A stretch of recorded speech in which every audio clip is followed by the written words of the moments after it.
Les décideurs politiques, les financiers et les cinéastes étaient présents pour observer le secteur et trouver des solutions pour le développer tout en supprimant les entraves.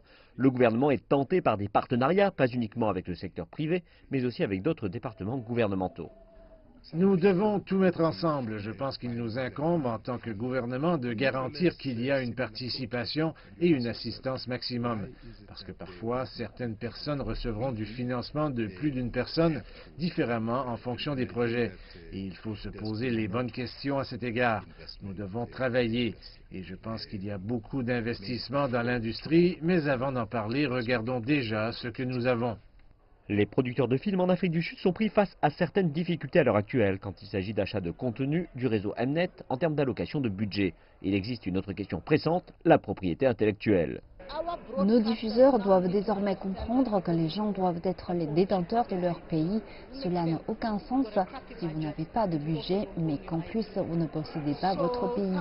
Donc certaines choses doivent être revues et nous devons créer une situation gagnant-gagnant. Un autre défi de l'industrie du film est sa distribution, une fois que l'ensemble du travail est terminé.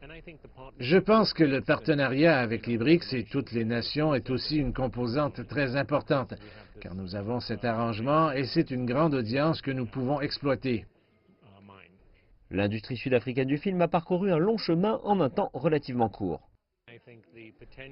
Je pense que le potentiel d'évoluer continue de croître. Je veux dire qu'il y a 20 ans, nous n'avions aucune industrie. Nous réalisons de 3 à 4 films par an.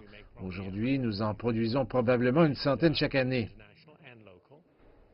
L'industrie sud-africaine du film et du son a le potentiel de devenir l'un des principaux générateurs de PIB du pays. À l'heure actuelle, il se situe en 3e position, au-dessus du tourisme.